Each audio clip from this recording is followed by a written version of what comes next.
여러분 안녕하십니까? 수요일 아침 여수 MBC 뉴스투데이입니다. 순수 국내 기술로 만든 한국형 발사체 누리호의 완전체 실물이 처음으로 언론에 공개됐습니다. 2010년 개발을 시작한 이후 11년 만인데요. 앞으로 한 달 동안 성능 검증 시험만 성공적으로 마치면 우리나라는 직접 인공위성을 발사할 수 있는 그런 나라가 됩니다. 조희원 기자입니다.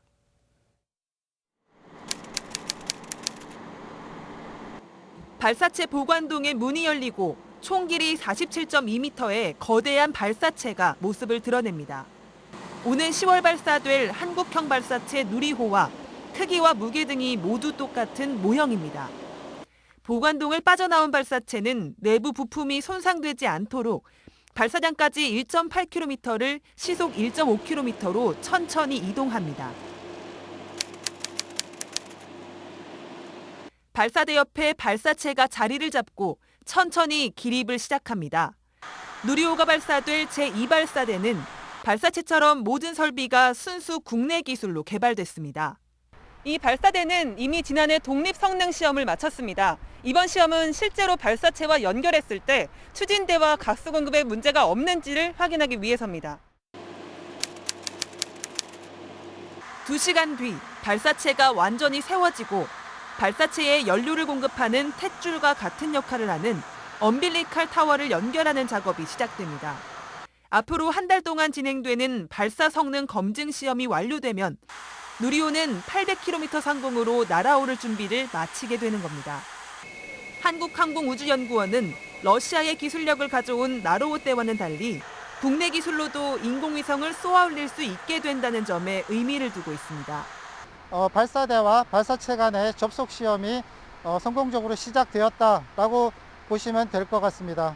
발사까지 성공을 하게 되면 발사체 개발의 전 과정을 우리 손으로 다 확보를 하게 되겠다라는 큰 의미가 있다고 보시면 될 것 같습니다. 항우연은 오는 8월 누리호 실제 비행 모델로 이송과 기립 연결 시험을 한 번 더 진행할 계획입니다. 최종 관문인 이 단계가 성공적으로 끝나면 우리나라는 우주 강국으로 도약할 가능성을 거머쥐게 되는 셈입니다. MBC 뉴스 조희원입니다. 순천의 농업 발전을 뒷받침할 혁신농업인센터의 건립 공사가 이르면 다음 주부터 시작됩니다.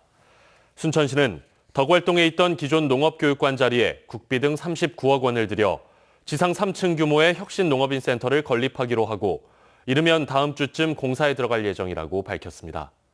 내년 상반기 준공될 혁신농업인센터에는 농업 신기술을 체험할 수 있는 실습 교육장과 농민들이 직접 홍보 영상을 제작해 농산물을 판매할 수 있는 방송시설 등이 들어섭니다. 광양시가 국산김치 자율표시제를 추진합니다. 광양시는 100% 국산 재료로 만든 김치를 생산 유통업체로부터 구매하거나 직접 만들어 사용하는 관내 음식점과 급식업체에 대해 국산김치 사용업소로 인증해주는 국산김치 자율표시제를 추진합니다. 시는 최근 중국산 김치 위생 문제 논란으로 김치에 대한 소비자들의 불안이 높아진 데 따른 조치로 오는 9월까지 지역의 음식점, 학교, 어린이집 등 400개소 이상의 인증을 목표로 하고 있습니다. 여수시와 여수시의회가 시청사 별관 증축 여부를 놓고 대립하고 있는 가운데 시민사회단체가 의회에 손을 들고 나섰습니다. 여수시민사회단체 연대회의는 여수시의회 기획행정위원회가 수차례 본청사 별관 증축 사업을 부결했는데도 여수시는 사업 추진을 강행하고 있다며 이는 지방의회의 의결 권한을 무시하는 처사라고 비판했습니다. 단체는 또 수기 민주주의를 위해서는 여수시가 증축 계획을 철회하고 시민들이 직접 참여하는 공론화 준비위원회 등을 구성해야 한다고 지적했습니다. 민선 8기 자치단체장을 뽑는 지방선거가 꼭 1년 앞으로 다가왔습니다. 저희 여수 MBC는 현 민선 7기 단체장들의 공약 이행 실태를 점검하고 민선 8기 단체장 예상 출마자를 소개하려고 합니다. 아직까지 재선이 한 명도 없는 여수시장 선거 벌써 물밑 경쟁이 치열합니다. 최우식 기자입니다. 올 1분기까지 민선 7기 여수시장의 공약 이행률은 80%. 그동안 여순사건 특별법 상정에 주력했고 산단혁신 지원과 박람회장 투자 유치, 선박람회 추진 등의 성과와 함께 위드 코로나 시대에 맞는 행정, 관광의 패러다임 변화를 선도했다는 평가가 나옵니다.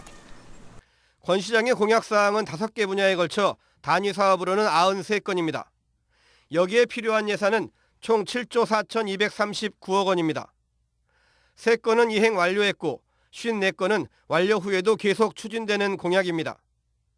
현재 35건이 추진 중인데 11건은 추진률이 30% 미만입니다. 국공립해양수산 관련 연구기관 유치 공약은 아직 추진하지 못하고 있습니다. 시립박물관 건립 같은 일부 공약은 임기 내 달성 목표를 임기 후로 바꿨습니다. 전체적인 공약 이행 실태는 건수로는 80%, 사업비 집행률로는 13.7%입니다. 권 시장은 이 같은 성과와 현직 프리미엄을 바탕으로 재선에 도전합니다. 이에 맞서는 출마 예상자는 최대 10명, 대부분 민주당 소속입니다. 때문에 민주당 공천이 최대 변수입니다. 각종 현안에서 권 시장과 대립하며 인지도를 높인 전창곤 시의회 의장, 전남 최초 여성시장이 되겠다는 포부의 김유아 전 시의원, 지역 펴밭을 꾸준히 일궈온 정기명 변호사, 시의회 의장 출신의 김영규 시의원과 현 정부에 몸담았던 강화수 전 청와대 행정관, 여기에 이용주 전 국회의원과 송대수 전 박람회재단 이사장, 서완석 시의회 의원, 김순빈 전 시의회 부의장, 권세도 전 영등포 경찰서장 등이 자천타천으로 후보군에 거론되고 있습니다. 사상 첫 재선이냐 아니면 또 다른 다크호스냐, 벌써부터 여수시장 선거는 뜨거운 한판을 예고하고 있습니다. MBC 뉴스 최우식입니다. 민선 7기 고흥군이 한국 매니페스토 실천본부가 실시한 공약 이행 평가에서 최우수 등급을 받았습니다. 고흥군은 공약 이행과 2020년 목표 달성, 주민소통, 웹소통, 공약 일치도 등 5개 전 분야에서 우수한 성적을 받았습니다. 고흥군이 최우수 등급을 받은 건 공약 이행 평가가 시작된 2012년 이후 처음입니다. 5.18과 관련해 지금까지 신고된 행방불명자는 모두 242명에 이릅니다. 그런데 이 가운데 65%가 피해자로 인정받지 못하고 있는데요. 5.18 진상조사위원회가 조사 범위를 확대하고 나서 행방불명자와 관련한 추가적인 진실이 드러날 수 있을지 주목됩니다. 우종훈 기자의 보도입니다. 1980년 5.18 광주 민주화 운동 당시 계엄군에 이끌려 송정리 군부대로 옮겨진 뒤 가족과 떨어져 자랐다는 조영훈 씨. 조 씨는 지난 1988년 아버지의 실종 신고로 내무부 행방불명자 명단에 오른 후 2차례에 걸쳐 피해자로 인정해달라고 신청했지만 모두 기각됐습니다. 피해자 인정과 보상 심의를 맡은 당시 광주시는 가족과 주변인, 본인에 대한 진술조사 결과 실종 사실은 인정되지만 시점이 5.18 기간이라는 점을 입증할 근거가 명확하지 않고 계엄군의 연행, 구금 기록에 조 씨 이름이 남지 않아 연행이 아닌 계엄군의 보호를 받은 것으로 보인다고 받아들이지 않은 이유를 밝혔습니다. 저야 아무 힘도 없으니까 그냥 그런 거보다 그러고 말았죠. 힘 있는 사람들도 그 보상 못 받는 경우가 좀 보니까 있더라고요. 그러니 이제 그런 거 보면서 에이구 나는 어차피 안 되는구나. 행방불명자 명단에 올랐지만 2차례 피해자로 인정받지 못했던 조 씨의 사연에 대해 5.18 진상조사위원회가 조사에 착수했습니다. 진상조사위는 조 씨가 행방불명자 가운데 5.18로 어려움을 겪은 첫 생존자가 아닌지 조사하는 한편 조 씨와 비슷한 사연이 있는지 조사 범위를 확대한다는 계획입니다. 개인적으로 그 어려움을 겪게 된 그 최초의 사례가 조영훈 씨의 경우라고 보고 있고요. 그래서 이와 유사한 경우가 행방불명자 신고자 중에서 있을 가능성을 보고 지금 전수조사를 진행을 하고 있고 5.18 진상조사위원회는 또 5.18 당시 군 작전이나 시위 진압에 참여해 억울하게 죽거나 상관에 위법한 명령을 따랐는지 등 군경의 피해 사실에 대한 내용도 조사해 나갈 계획입니다. MBC 뉴스 우종훈입니다. 광주와 전남 일부 지역에 독점적으로 가스를 공급하고 있는 해양에너지가 맥쿼리 자산운용과 매각 협상을 추진한다는 사실이 알려지면서 지역사회가 술렁이고 있습니다. 그동안 맥쿼리가 광주시에 보여온 행태 때문인데요. 시민사회단체는 한 목소리로 매각 중단을 요구하고 있습니다. 송정근 기자입니다. 광주와 전남 8개 시군에 독점적으로 도시가스를 공급하고 있는 해양에너지. 지난 2018년 사주가 바뀐 이후 3년 만에 다시 시장의 매물로 나왔습니다. 그런데 시민사회가 해양에너지 매각에 급제동을 걸었습니다. 맥쿼리 자산운용이 해양에너지를 인수할 가능성이 높은 것으로 알려지고 있기 때문입니다. 맥쿼리는 지난 2001년부터 제2순환도로 1구간을 운영하면서 광주시로부터 3천억이 넘는 재정보전금을 받는 등 혈세 먹는 하마로 인식되고 있는 기업입니다. 해양에너지 인수와 관련된 이런 사안만이 아니라 이미 제2순환도로에서 보여준 어떤 좀 잘못된 행동 이런 것들을 고려할 때 좀 광주시에서 정말 계속해서 사업하도록 용인해야 되는 거에 대한 사정이 이렇다 보니 정치권까지 나서서 매각 중단을 요구하고 있습니다. 지금까지의 행태를 봤을 때 맥쿼리가 해양에너지를 품을 경우 도시가스 요금 상승과 시민 편익 감소가 자명하다는 겁니다. 도시가스는 공공성이 강한 사회 인프라이며 이게 극대화를 추구하는 투기 자본이 도시가스 독점 공급권을 줄 경우 이용자인 시민 편익이 뒷전으로 밀릴 수밖에 없어서입니다.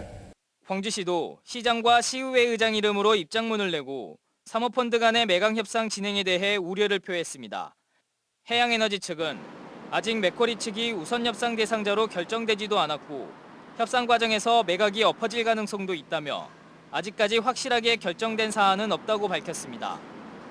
한편 참여자치 21 등 9개 시민단체는 맥쿼리 인수 저지와 가스요금 인하를 요구하는 광주 시민대책위를 출범시킬 예정입니다. MBC 뉴스 송정근입니다. 다음 뉴스입니다. 정원 산업 육성을 위한 순천만 가든마켓 운영과 관련해 소규모 꽃집과 정원수 생산단체의 입장이 엇갈리고 있습니다. 순천시 화훼문화발전협의회는 어제 순천시청 앞에서 집회를 갖고 순천시가 설립하는 가든마켓에서 일반 화훼류나 정원 자재까지 판매하는 것은 소규모 꽃집 등 소상공인들의 생존권을 위협하는 것이라며 대책 마련을 요구했습니다.